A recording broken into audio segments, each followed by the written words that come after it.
Assalamualaikum warahmatullahi wabarakatuh. Alhamdulillahi rabbil alamin. Alhamdulillahilladzi anzala sakinata fi qulubil mu'minin liyazdadu imanan ma'a imanihim. Asyhadu an la ilaha illallah wahdahu la syarikalah wa asyhadu anna Muhammadan abduhu wa rasuluh. Allahumma salli wa sallim ala sayyidina wa habibina wa syafi'ina wa maulana Muhammad wa ala alihi wa ashabihi wa man tabi'ahum bi ihsanin ila yaumiddin.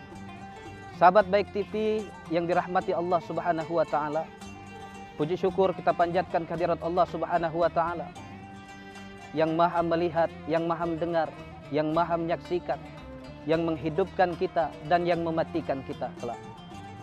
Kemudian salawat serta salam kita kirimkan kepada junjungan kita, baginda Nabi besar Muhammad sallallahu alaihi wasallam, kepada keluarganya, sahabatnya, para tabi'in, serta para umatnya yang taat hingga akhir zaman.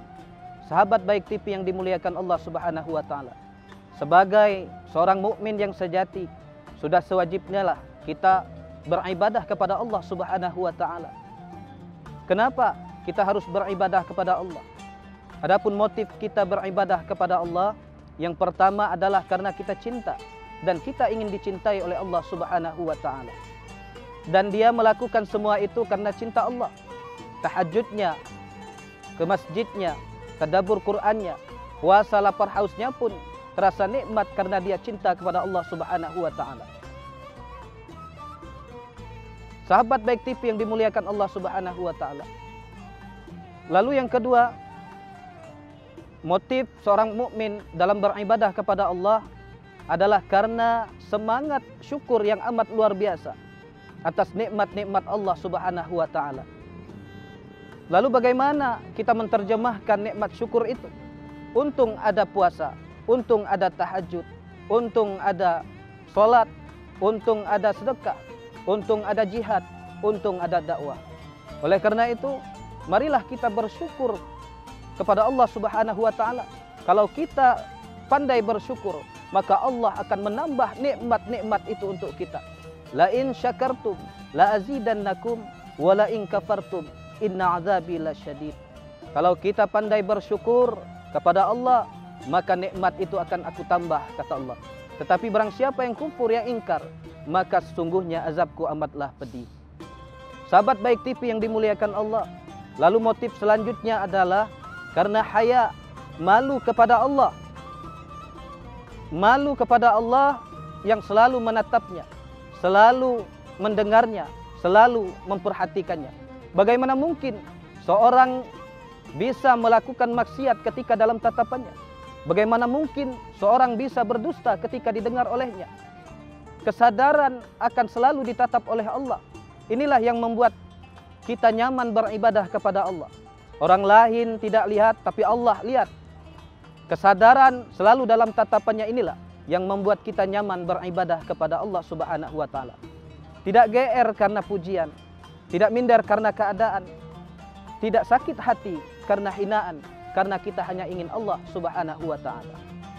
Lalu yang selanjutnya adalah roja, berharap amat sangat ridho Allah Subhanahu wa taala, rahmat kasih sayang Allah, berharap amat sangat ampunan Allah, berharap amat sangat hidayah petunjuk Allah, berharap amat sangat berkah dari Allah Subhanahu wa taala.